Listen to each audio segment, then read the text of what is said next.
Hi, everybody. My name is Chris Bowen. I am ClearDATA's CISO as well as the founder of the company, which really to most people means I came with the furniture, if you will. I am honored today to be speaking with one of our longtime customers, David Levinger, who is the Senior Vice President of Operations at Machinify. David leads the DevOps organization, including the IT, information security, compliance. He wears all kinds of hats, and it looks like you drew the short straw, David, on all those duties. I'm sorry to have to tell you that. Yeah, But I figured. yeah, David brings a lot of expertise in cloud transformations. By the way, he is an expert at big data and distributed computing. He has 20 plus years of experience running operations teams within startups as well as public companies. He's designed and he's managed scalable and secure infrastructures at Epiphany, Guidewire Software, Guidewire Software, uh, Paxata, and David is an alumni of Western Governors University with a BS in Cloud and Systems Administration. So, David, welcome to the show, if you will, and it's lovely to have you here. Um, Appreciate it. Can you tell us a little bit more about your company, David? Yeah, absolutely. Thank you so much for having me today. Machinify is a healthcare technology company. We develop cloud-based artificial intelligence powered software to solve primarily payers' businesses challenges. Our software products are customized to replace rules-based technology with machine learning, and all of that lives in the cloud at scale, a lot of big data, a lot of distributed compute. And whenever you're doing any of that type of technology, it means you also have access to a lot of healthcare data. So working with the security and compliance stuff, like you said, I drew the short straw. It's very true. It's complicated and challenging, but it's also essential to running any business in the healthcare space. Yeah, I mean it's one of those where you used to have a lot more hair. It's thinning out. It continues to thin out because if you think about all of the challenges in healthcare technology, it's under attack and Yeah, certainly. yeah. I had much less white hair before I started in the beard, Yeah, I but don't yeah, even try. I just look ridiculous with a beard. But tell us, David, how did your company come to meet ClearData? I'm curious about that story. I remember it. I just don't remember all the details of it. So help us remember that. yeah. So we were actually introduced pretty early on when we were starting into the healthcare journey as a potential partner to help us accelerate into that space in a way that would make our customers feel comfortable. So I was introduced to you from our chief operations officer, who I believe was introduced to you by one of the healthcare companies we were talking with, or someone on our board. It was one of those two things. It was very early on in my tenure here at Machinify. It was like, welcome to Machinify.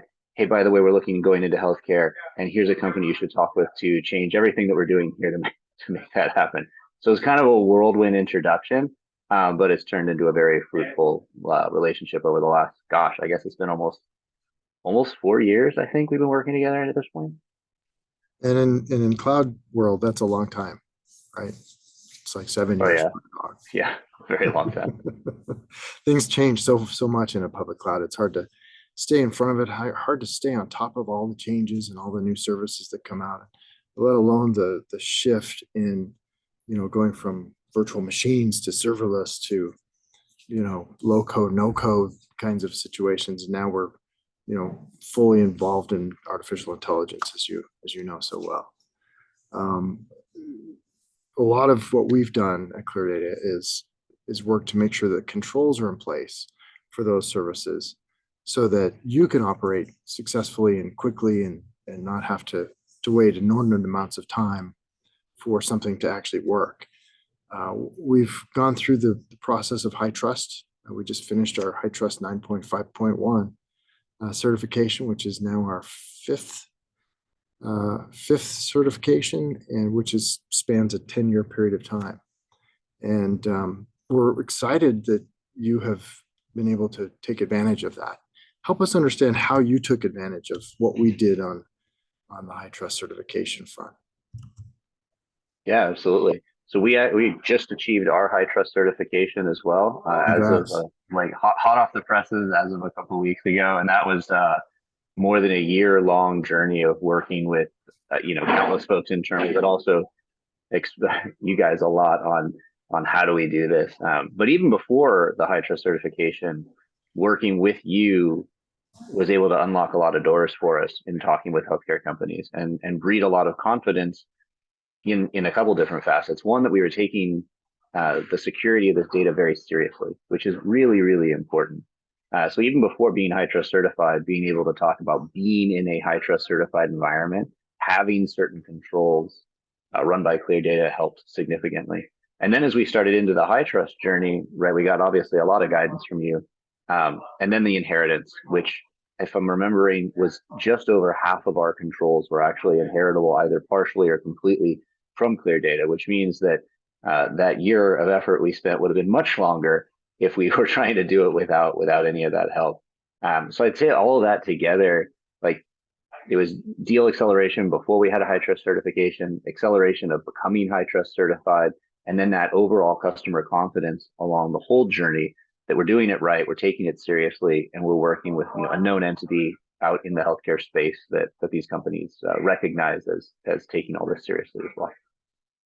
Any fun examples of how a deal was able to be kind of greased, if you will, to make that happen in a shorter way? I know a deal cycle, it's important to a startup, and it's important to young companies as well.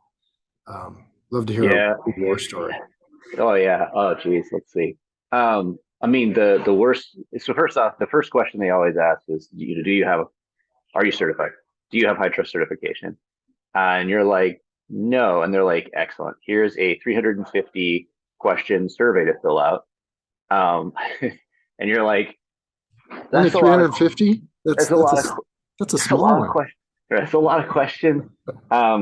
And so you're going through and you're answering these questions, and the goal in that, of course, is to breed confidence, right? It's not just to obviously you're going to be answering them honestly, but you want them to read those answers and think, aha, this is a company I can trust, because you're trying to move that deal forward.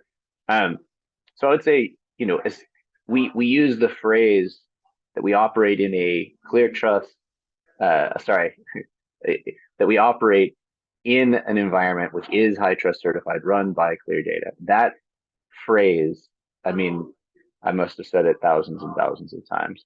And if I was talking with a company that wasn't familiar with you, there were times where they're like, I don't understand. I send them to your website, show you the certifications, and then they're like, oh, got it.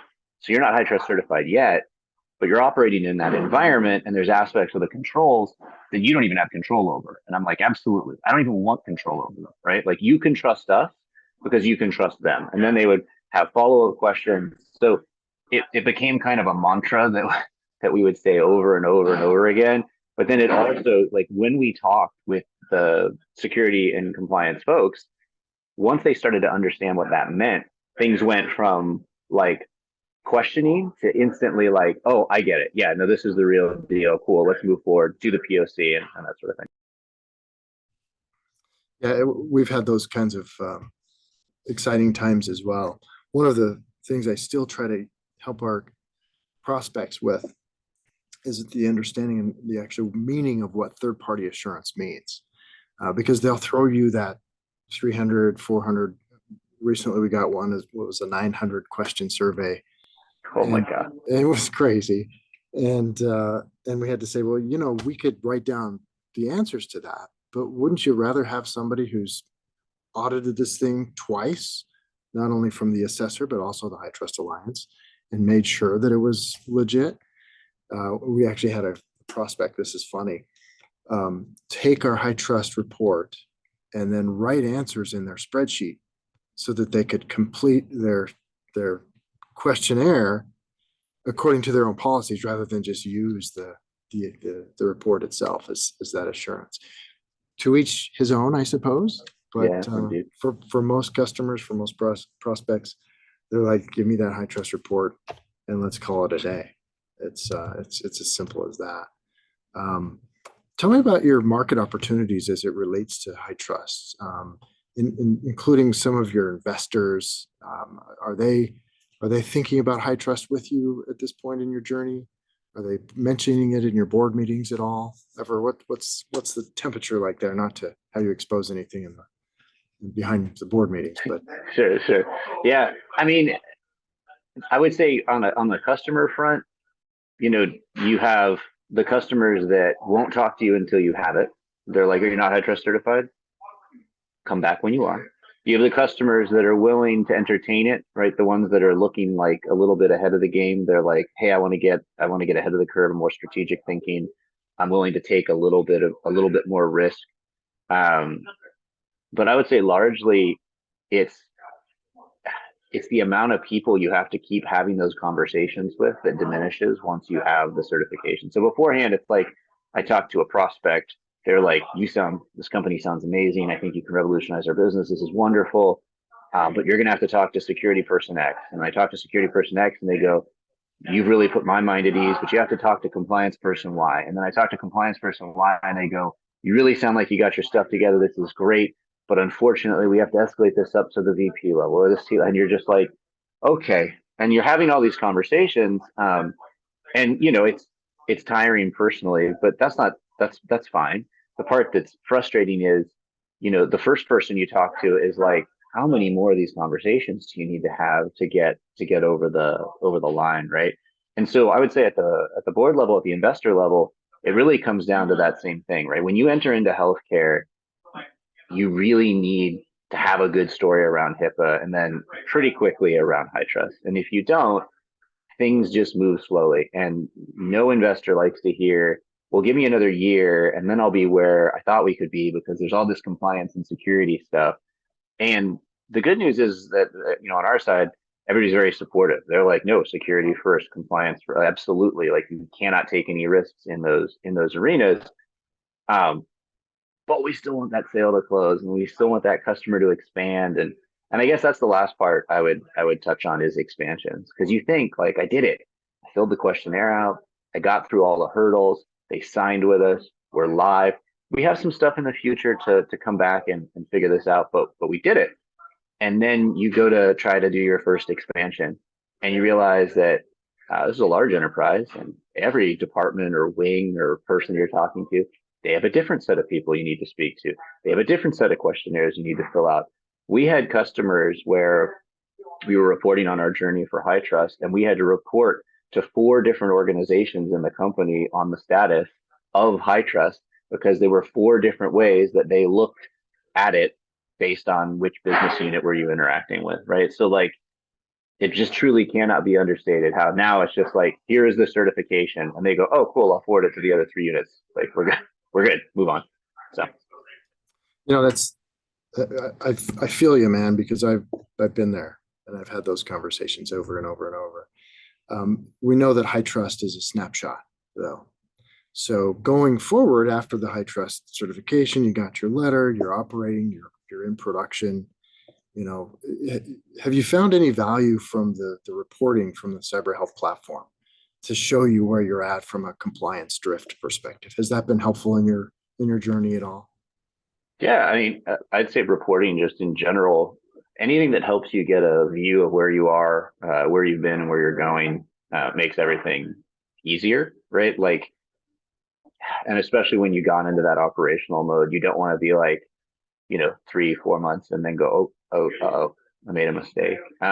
I would say even more than the reporting, it's the automated safeguards, right? It's knowing that we can't do certain things. Like, it is not possible for them to happen. And if it does happen, they're auto remediated, we're notified, and it's cleaned up, right? Like, in my mind, I love reporting as a form of showing that we are doing what we say that we're doing, but I dislike it as a way to say catching a problem, right? Like, I don't like catching a problem through reporting. I mean, it's great because sometimes you'll catch a problem you didn't know you had, right? And that's really very, very valuable. But the automated safeguards, the ability to say, like, no, this is a thing that cannot happen, or this is a thing that must happen. And you guys have worked with us on actually creating some that even are more specific to us, like policies that we have that are then implemented and enforced by ClearDATA. So again, they're out of our control. Like, we had control in the creation of them, but now they're out of our control from an implementation perspective, which means that when we go to create a new thing, we know that these downstream effects are going to happen. and the automated safeguards are kind of keep us safe, right? And that resonates with the auditors, that resonates with customers. Um, not all HITRUST certifications are created equal, right? They still want to have faith that uh, the narrative matters, right? They still want to hear like, well, how did you solve that problem?